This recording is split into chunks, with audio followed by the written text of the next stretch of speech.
Gaeilge Weekly is brought to you by Learn Irish Online. For way more shows, videos, podcasts and courses for learning the language, head to learnirishonline.com or patreon.com/learnirishonline.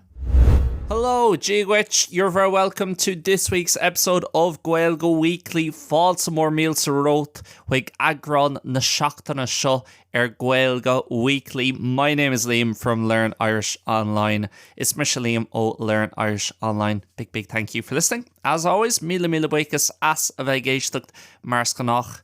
And before we begin, Riv o Hosín Mudge, I actually have a small little announcement to make. Tá fógra beag le déanamh.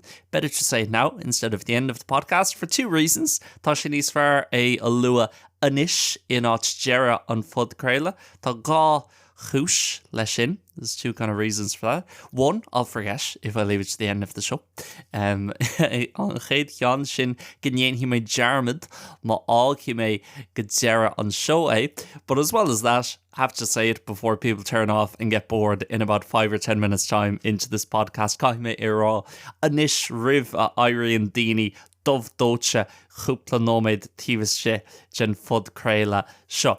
So that announcement is, an fógra sin, nothing too big, níos sé aon rud on a war, but in the next few weeks, I'm looking to do a kind of mailbag edition of the podcast, or a mailbag episode. So I gceann cúpla seachtain, I gceann caicíos ceapam, tá mé géirí mailbag episode a dhéanamh don fud craile. So what's that mean? Cadatá I gceist leis sin. Basically, I'm looking to do an episode, and as always, do all three versions of it. Tá mé géirí episode agus arnoi trí leagan sin episode sin a dhéanamh, reading out your messages and your emails ag lé amach war gcuid teachtarachtaí agus war gcuid riomhphoist. So I want to hear your stories in relation to Gaeilge Weekly. Mar sin, tá mé géirí war gcuid scéalta maidir le Gaeilge Weekly a chostal. I would love to hear, bhrálam chostal, where do you listen to Gaeilge Weekly from in the world? Call me into a éisteacht le Gaeilge Weekly. Sit down. I don't care if it's the most boring place in Ireland or the most standard place, or even if it's just, a real normal typical answer like I live in Cork or I live in Dublin. Tá mé mo chónaí I Gurcaig nó an Lochlea. That's absolutely fine. Tá sé sin cearcalóir. Or if you're up there on your way up Mount Everest and you're listening to the Húsan sin or the Chlí go Mount Everest agus tá tú géisteacht, or you're over in Melbourne or Sydney or Vancouver like many of the Irish tá tú hall an sin in Melbourne, Sydney, Vancouver, cosúil le lán éannig na leitheanta seo. If you're up there on an expedition in the South Pole, if you're there in Cairo on holidays má tá tú an sin Cairo ar the leitheanta Sierra, if you're in Spain, Italy, France, if you're in England, if you're in industrial park or estate in Hull in the middle of England, má tá tú in industrial estate Hull and sin a Sasna, Hull, no Lancashire, no Rhodagan. It does not matter. I'd love to hear where you're listening from, why you listen, cén fá a bhíonn tú ag éisteacht, and also how you came across the podcast for the first time, cén chuí ar tháinig tú ar an bud craile don chéad or, and as well as that, any particular memories or interesting stories in regards to listening to Gaeilge Weekly in scéalta simúla nó aon rud difriúil stocha maidir le a bheith ag éisteacht le Gaeilge Weekly. Would love to hear your stories, or if you have any questions for me in relation to what I do in relation to Learn Irish Online, Gaeilge Weekly, or my life in Spain, má tá aon cheistena agah seo domsa maidir le Gaeilge Weekly, Learn Irish Online, má héal sa Spáin, aon rud mar sin. You can include whatever you want in an email or a message. Where can you send them to? Céanáit freight leat iad a cheolú chuige. You can send them to me by email. Tá an iad a cheolú chuigem via email, via riomhphoist. So that is liam.learnirishonline@gmail.com, liam.learnirishonline@gmail.com. Or you can send me a message on Instagram. No tá tú an seachtarachtaí a cheolú chuigem ar Instagram. We are Learn Irish Online at Instagram. No underscores or spaces or anything like that. No underscore, no spás, no litricha, sa bhreis or bonus or extra letters or anything like that. Just Learn Irish Online Instagram, and our DMs are open. Tá our DMs oscailte an sin ar Instagram. Or if you're listening on Patreon, if you are a Learn Irish Online or Gaeilge Weekly member, má tá tú I the wall ar Patreon, mar bháil Gaeilge Weekly nó mar bháil LIO, then you can send us a message on there, tá tú an seachtracht a cheola chuig an hall an sin, or even just leave a comment down below this episode. Fiú tá tú an seachtracht nó trochtracht a ágáil hís an episode seo. So that's the admin, that's the kind of housework or housekeeping done. But last time I was speaking to you guys, an or dhearannach around me ag labhairt live an Budcréile. I was over in Galway. I went back to Galway for a week. Bhí me hall in Niall in Éireann. Bhí me hall an sin fa seachtain óháin. And I have to say, I had a brilliant time. Bhí ionntach agam. As I said on the podcast last week, mar a dúirt me an Budcréile an teachtain Sicáte. This time going back home, so for those of you who don't know, I live over in Seville in Spain, and in a nachhfuil is agav, tá mise I mo chónaí is Seville sa Spáin. So go back to Galway kind of 3 or 4 times a year, téim arás go gáileh hart 3 nó 4 or in I na blina. And going back this time, I didn't have any big plans. There are more on planning the more agam. I had a few friends up from Cork visiting one of the days, but that was about it. Bhí cúpla cara agam ó Chorcaig ag tuairt Córta orm in Lália ceant and a leitheanta. But apart from that, seachas é sin, there wasn't really too much in terms of big plans or going to this thing or travelling to somewhere else in Ireland. Ní raibh mór an planning le móra maidir le ag dul go dtí an imeacht seo nó ag taistil beidir go áit eile timpeall na tíre. It was fairly chill and just kind of enjoying the small stuff. Bhí sé soch chill, soch raibh cúiseach agus mar a dúirt mé an Budcréile an teachtain Sicáte. It was the main topic even of the podcast last week. Bhí sé mar an príomh-thopic an teachtain Sicáte. Just enjoying the small things back at home. Ag buint taitnamh as na rudí beaga arás in Éireann arás abhaile.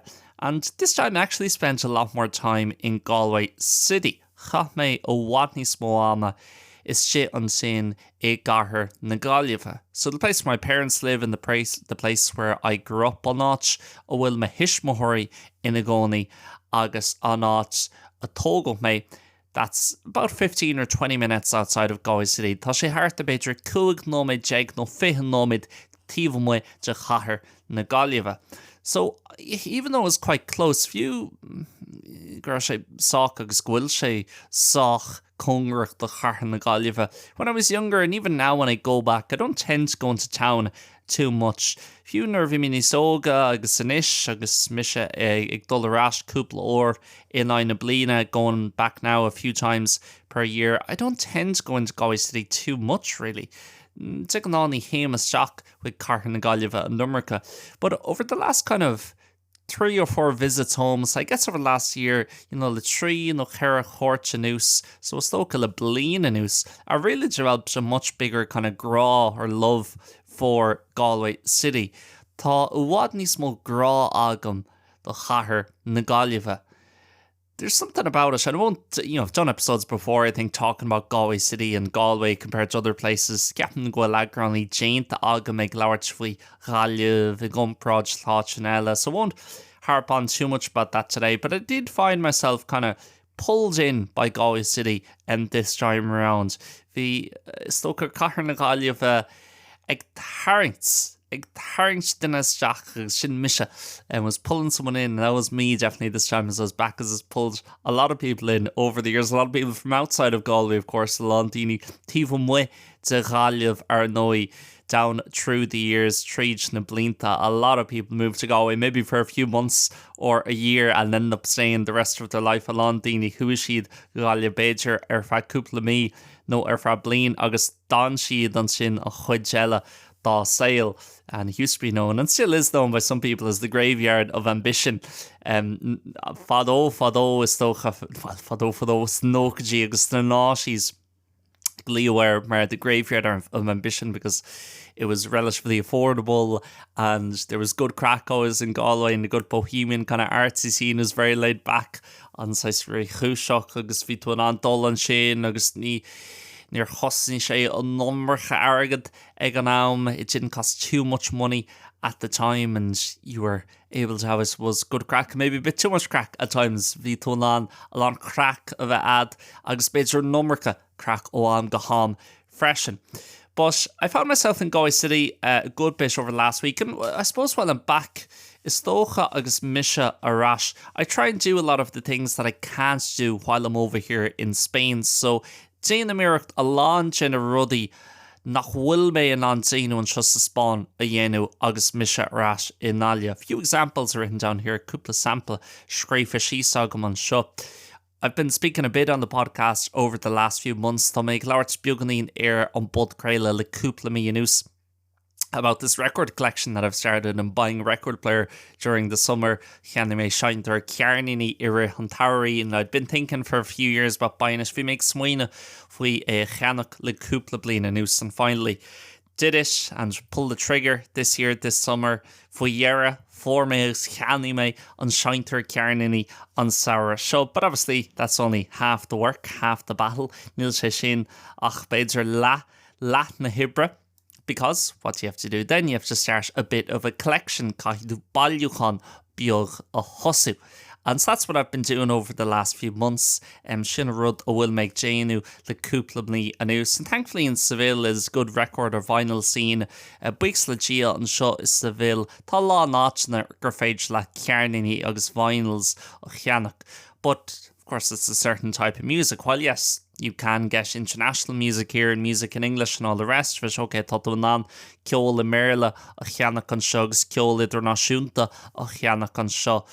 But let's say with Irish music, the Irish music you'll get here, ceol na hÉireann ó bhuaithí tú an seo, it'll be U2. The chors are surprisingly big here. Actually, tá na chors sách mór an seo, maybe a bit of Sinead O'Connor, just a few ones like that.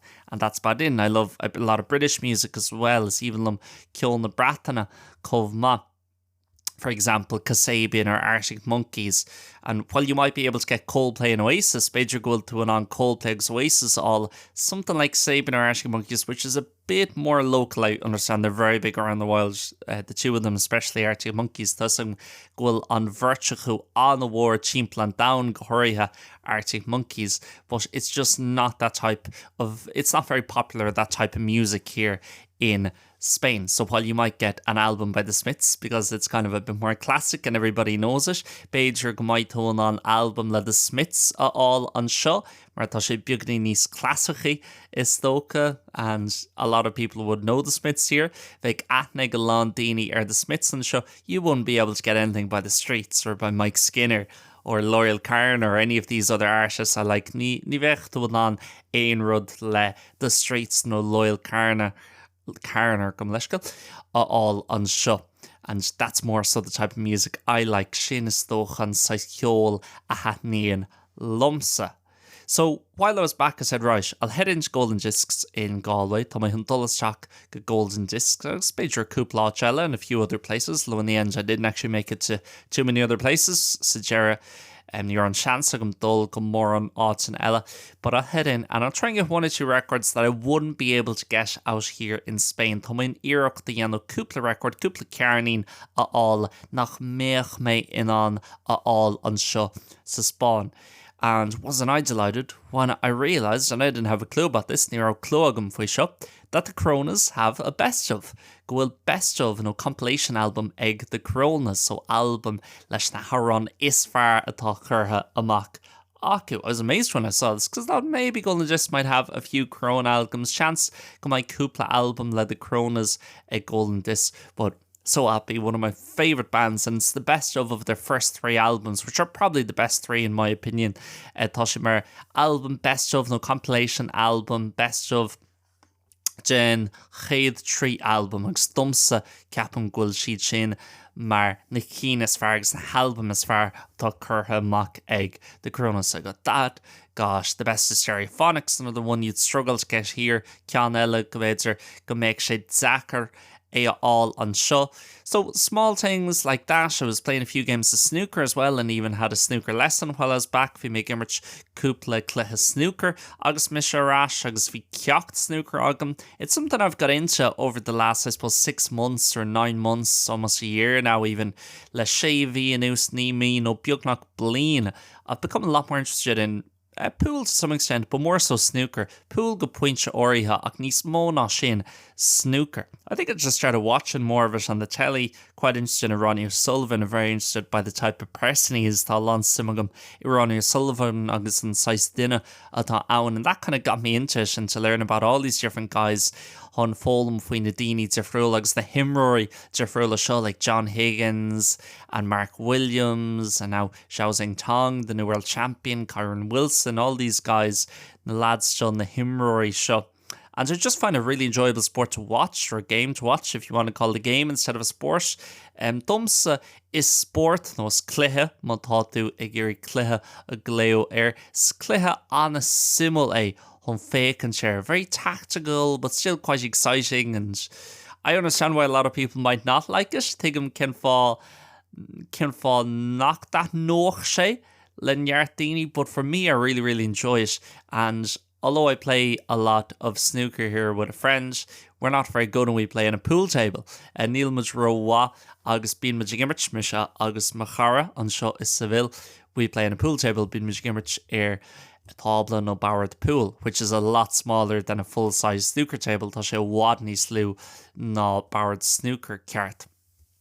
And so, and the reason we do that on fá dhéanaan muid é sin is because there are no full-size snooker tables here in Seville. Ní léon áit an seo is Seville le snooker table ceart. So while I was back, said, you know what, gotta make use and kind of use this week to do a lot of things that I can't do while I'm in Spain. Caime úsáid sa bhaint as an tachtan seo agus as na rudaí nach bhfuil mé an déanú hall sa Spáin. And small stuff like that, like going in for a few games or a lesson of snooker, was really, really good and really enjoyable. Goodness me, the size of a snooker table, kick of more agus atá Boward snooker, it'll never cease to amaze me every time I see it, especially compared to one of the small kind of English pool tables beside it. Go hoirithe anaka le ceant in a Boward bioga la high pool sasanach in Acalesh. And thankfully, although a lot of pool and snooker tables, I think across Ireland and across the UK as well, where it's probably bigger, a lot snooker halls agus pool halls chimpel na héireann a go mala sin chimpel na bratan and chimpel na ríoch Déanta áit a bhfuil sé níos cáiliúil agus níos mó somewhere where it's more famous, more popular and bigger. A lot of them have closed down over the last 20 years or so. Tá lá nach go dúnta le 5 bliain anuas nó 3 bliain anuas. And thankfully, we still have the main one in Galway that's been around for decades and decades on Príomhchan in Niall. Tá sé fós ar an bhód. It's still on the scene, it's still going, and thankfully it's handy enough to head in there and be able to play a few games of snooker. Tá sé sách éasca chun dolas sé an sin agus cúpla cluiche snooker immerts. So really enjoyed that. That was fun. And another thing then that brings me on to a bit of a funny story. Rud é ganella agus leanann sé seo ará go scéal sách granver. You might be wondering, or you might have seen that the title of the podcast this week, Beidir Gwyl Shiv ag smaoinmh, no Beidir go waka shiv an teidséil atá an budgréile an tachtan seo. And that is mentioning Seanbhoinn, which we will get onto, old coins, as well as snooker, which we've just discussed, and Niall Quinn. And you might have seen as well on the other two versions of the podcast, Beidir Gwyl sé feice agat an Gnáthleagan an fudgréile, what the cover art for this podcast or this week's episode is. Chance go an clúdach feice agah an Gnáthleagan gen fudgréile. So another thing I always do while I'm back in Galway, rud eile a dhéanam a gcónaí agus mise arás in Niall, is I head into, in my opinion, the best bookshop in Ireland. Dumsa on Shopalauer is far in Erin. That is Charlie Byrne's bookshop, which is a magical place. Áit tríochtúil atá inshi. If you're ever in Galway and you've not been to Charlie Byrne's bookshop before, please head in. Má tutú nália áméigean agus ní ráutú Charlie Byrne's river. Le the hell sé éisteacht. It is incredible, and thankfully some of those, while a lot of the independent shops in Galway and different places across Ireland, you know, cé go bhfuil a lán sin a shoppi navsplacha dúntanish, you know, even though a lot of them are closed around Ireland, thankfully there are a lot of them still available. Support those shops if you can. Má tutú an taku leis na shoppi sin and just all these shops being bought out by big conglomerates and putting another Tesco here instead of a Joyce's in Galway, putting a gourmet tart here instead of a local family bakery. If you can support them on Totwanan, Takulo, try to, please, Jane Iarach Thun A-E-N, let the hell, because walk into a place like Charlie Burns and you'll understand why those places are so important. Siúlas Shock with Charlie Burns, agus baisagat cén fá a bhfuil áit na mar sin chomh tábhachtach. So I was looking through, and as I kind of said on the podcast last week, mar dúirt mé ar an bud Gaeilge an Teachtain seo, I always try and get a good few books in English while I'm back, because there's none available in Seville. Ag only Jane Amira tún cúpla leabhar I mBéarla a all, agus mis sé ras mar ní léon cín le fáil an seo I Seville. So I think I just bought one book actually, because I went to Dewberry's to get one new and then bought one second hand in Charlie Burns, who would make a Dewberry's on ceann bháin nua all, agus an sin sean ceann no ceann dair láva I Charlie Burns all. And I got Niall Quinn's autobiography for my Dearva Ashnish Niall Quinn. Now, a lot of you may not know who Niall Quinn is. A lot of you will know. Seans nach mai aithne agaibh, no ag an chuid svó agaibh Niall Quinn, ach seans go mai aithne ag chuid mhór agaibh Niall Quinn freisin. So Niall Quinn is a former Irish professional footballer, so pelador profisiúnta a bhí ann I rith na hogtaí na nócaí agus na blianta 2000. So during the 80s, 90s and 2000s he was a professional footballer for Ireland, played a lot in England, so Jimmer sé le high Arsenal, Man City, Sunderland agus cúpla áitseile freisin. Played for Arsenal, City, Sunderland and a few other places as well. I think he might have been the only Irish player to play at all 3 World Cups we've been to. Sean scoil sé mar an tain imar éireannach a dimmer ag gach mundial. Vi me hun rá to make swing of Spanish nish. I was going to say mundial because I'm thinking in Spanish now. Ach gach churn Déanta in our Hollywood that we qualified for. And I thought I'd buy his autobiography. It said it's an interesting time in football, you know, the 80s, the 90s, going over as a young Irish lad, very different at the time. McDull Trasna, Gasasana going over to England, mar lad og Éireannach ag an an a Jeffrey and going over and staying in digs with some grandmother over there, ag dul an sin, agus fannach the digs, le Seanbhoinn hall an sin. It's very different from what it's like today, and a lot of different stories. On scéalta simúla, let's say interesting stories and funny stories, scéalta grandmother. And Niall Quinn's always come across very well on TV and stuff. So Niall Quinn, deag an to come a TV, to come a kinalta seems like a nice guy as well, or a kind man on telly. And I thought, you know what, that'll be a good book to buy. He's had a lot of problems with addiction and with drink over the years. Fialon, Fibanna Ega, La Andul, agus Leshanol, Irit na Blinta. So I thought that'll be a good read. It's only £3. Charlie Burns again, so cheap, cheapest place you'll get books in Ireland probably. Ciant and the Hotchina is Sira, my to an on Lower, a Chianach in Erin. I said, I'll get that. There's me, okay, to me, honey, shin all. Fast forward to Friday. I'm in Dublin Airport, Terminal 2. So, Lanarite on Shin, go to Hina. Tá me ag Airport Vloglia, Creekfort a Do, gate 353. I get the 3 a 3, waiting for my boarding announcement, I guess. So I'm there right beside the gate. They haven't started boarding yet. My Jira can achalash yata, ach Niall on boarding Tosia Aku Fos. And I'm reading my book. Just relaxing, waiting for this boarding announcement. Just ag ligan smishki ag fannacht on boarding announcement, ag fannacht on Fogra, lahin boarding a hosu. And about 20 meters, maybe 15 meters in front of me, hartar beidr fiha meidir no cuig feidir jeg os machor. I see someone go up to someone else, up to a guy, go up to another guy, a lad ag dul wig ladella, and ask for a photo. So fecum lad ag dul galadella, agus ag chur ceist there an bhfuil an photo no green graph a hógal. And they take a picture together and then the guy walks away, the guy who asked for the photo, and lad a chur ceist there change it. So I think, ooh, must be a celebrity, must be someone famous and sure. Cahi sé bheith mar chuna cáú. Has to be someone, you know, that would be well known, or that would be a fairly famous face. Cai sé bheith mar chuna sa cháú agus duine a bhfuil clú agus cáir. But anyway, I don't take too much notice of it. I can only see kind of the back of his head. Only a small bit of the back of his head. Just piece of beag dá cheann. And I'm thinking maybe it's like a former Dublin footballer, looks kind of late 40s, maybe early 50s, but they're in a Carrickagee, in a Quaigagee. I'm thinking maybe Kieran Whelan, former Dublin Gaelic footballer, Sean Magamai she dina mar Kieran Whelan, or someone like that, no dina mar shin. But anyway, I continue reading and but another 5 minutes goes by and then someone else goes up to this guy and asks for a picture. Shane lad ella wigan lad seo agus ríis tá sé ag glórg picture. He's looking for a picture. And this time, the guy, the celebrity, as I believe him to be at that point, the Mishag Smuoine Goel and lad seo mar chun na cáúil ag an buinte seo, he stands up, Shasan Jesus. And I look up from my Niall Quinn book, and who is there 20 metres in front of me but Niall Quinn himself? So, fecham sus agus Céadaoin díreachos macór no Niall Quinn féin. And I'm thinking, no feckin' way. Tá Mishag Smuoine níl aon seancer be that this is happening gúil sé so ag tarlú. They take the picture, he sits back down, and I'm thinking, oh, I have to. I wouldn't normally be the type of person to go up if I see some famous and ask for a picture. Kind of just seeing them is enough, and then it's like, okay, cool. And I don't really care in general. But I'm thinking, I've got his book here. His book came out in 2003. So checking on the bhín méid dul chuig na daoine seo ag glórg green graph. That makes me ton leabhar seo agam. I have this book.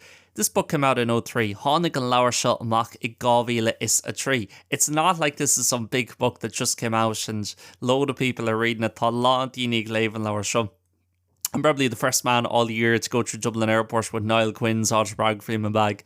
Gandos or chans má gohfuil mise mar an chéad ag dul sríd airport Lochlea le ddírbh áisnéis Niall Quinn I mBéarla. Side note, by the way, because long-term listeners might know how much I can't stand Dublin Airport. Londini. Ag éisteacht leis an bud craile seo le tamil anús ba is agah na chhuil mé níl sam tócha churbe le airport Lochlea, and mainly because of how bad the security is there. Nís mó éonar eile cé go donna agus atá an sládal an seo or an sin hall in airport Lochlea, and it happened again. I got stopped at security. That's now 7 times in a row that I've gone through Dublin Airport. Shocked or as a chéile that I've gone through the airport go my jerk treis dul street on the airport, and they've stopped me gur stoppu mise ag on slán that stops me at the security for this time. I think it was my microphone in the bag, even though they tell you now keep everything in the bag. Cé gníarann siad leat go caithidú gach rud a chuineáil I the wall. But anyway, story for another day, and I think I've done a full bonus episode of the show a few years ago on Dublin Airport and how much I don't like it. Ceapan gohfuil agran sa bhreis Déanta agam airport Lochlea na bliontóin agus just knock that níon sélum churbe. But anyway, Arenos. So I'm thinking I have to go up to him. So they start boarding for my flight. So I get up, have my bag all packed up and ready to go, ready to get on the plane. Tá Ray Huntul Aaronetchel, and I have the book in my hand, go up, and he couldn't have been nicer.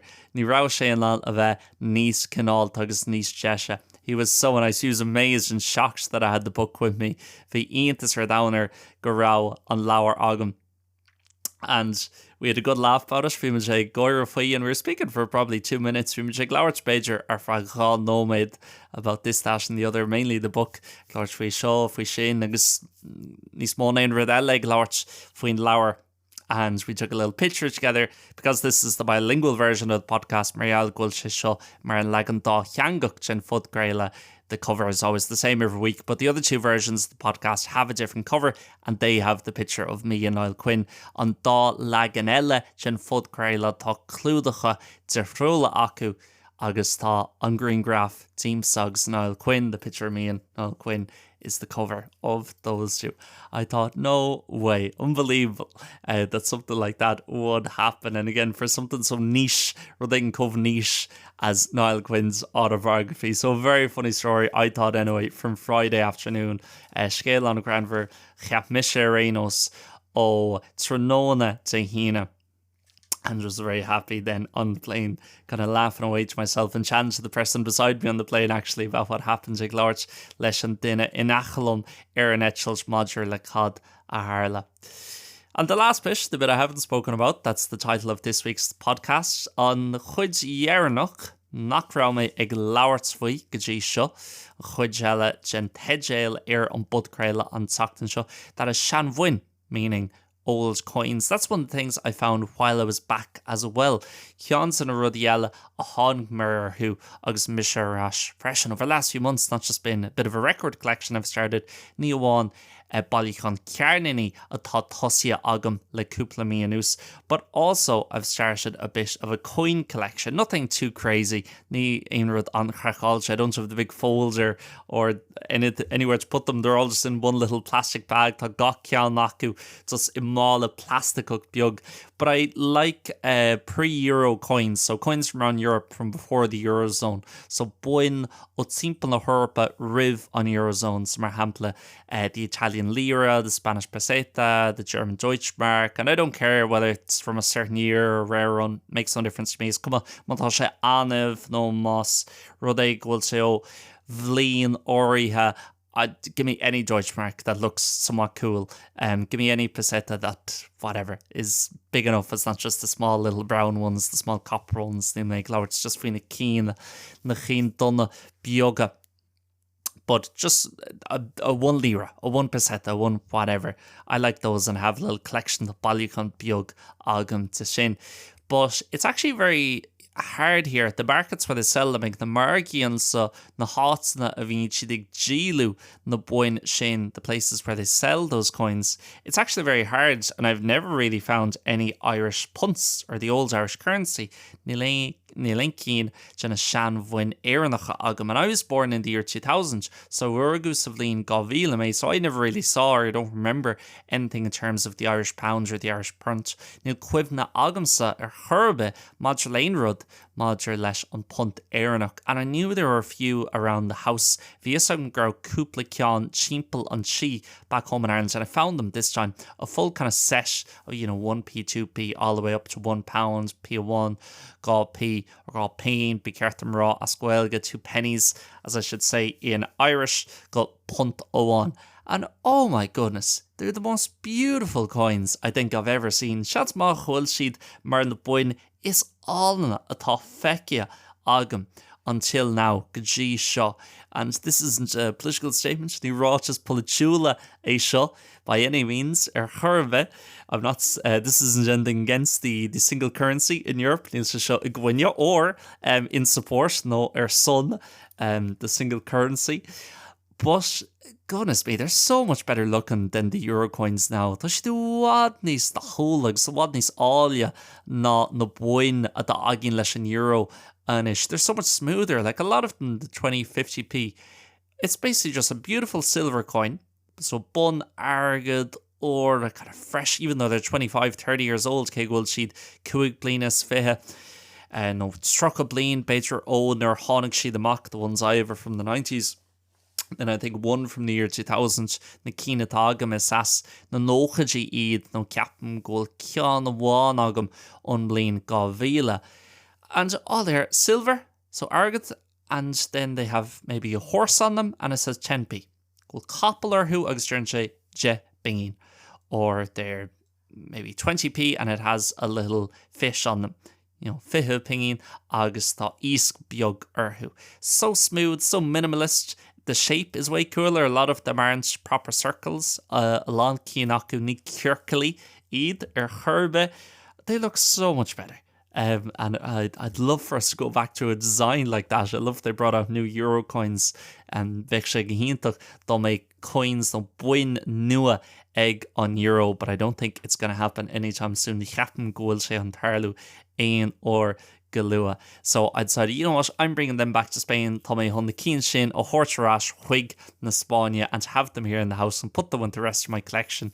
Agus iad a bheith agam leis an gcuid eile de moille chun.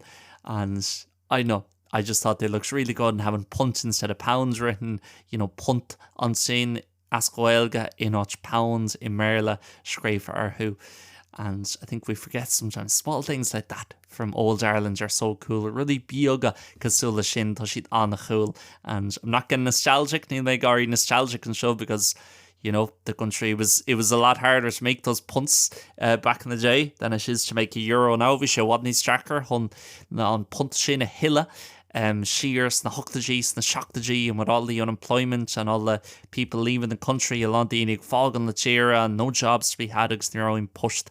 So I'm not saying it was better back then or anything like that. They may grow sneeze far shear and shin. But if you've got any old Irish pounds or Irish pennies in your house, mata un punt Seanbhoinn éarnacha agus a teach. Take them out tonight, have a look at them and admire the beauty of them and see how cool it is. Just see this part of old Ireland. It's not going to be back. We'll never have the punt again, I'm sure. Cín sin nach main puntag in a rish, and it's cool to look at, and such beautiful coins that I think are one of the most aesthetically pleasing things we've ever made in Ireland. Ceann na rudí is áile no is jeisha na súlaí, one of the kind of nicest things on the eyes that we have made tá Déanta agin in Éireann. So that is it, guys, for this week on the show. Sin on Tachtan Show Air on show. As I said, don't forget to send any emails or messages in. liam.learnirishonline @gmail.com. Nájin Jarmat hun refushed no chachtarachty a cholas chach liam.learnirishonline @gmail.com. Would love to hear your stories in regards to Gaeilge Weekly, and we'll read out as many as I can, if not all of them. Tommy and Iirecht. A dhéanú chun gach ceann acu nó chuid smó acu a léamh in about 2 weeks' time on the show. Ag gan gá seachtain ag gan caiiciis air on show. Speak to you guys next week by making Laurit Livereish on Tachtan Show Hugan. Goodbye, God bless. Slán agus Bannacht.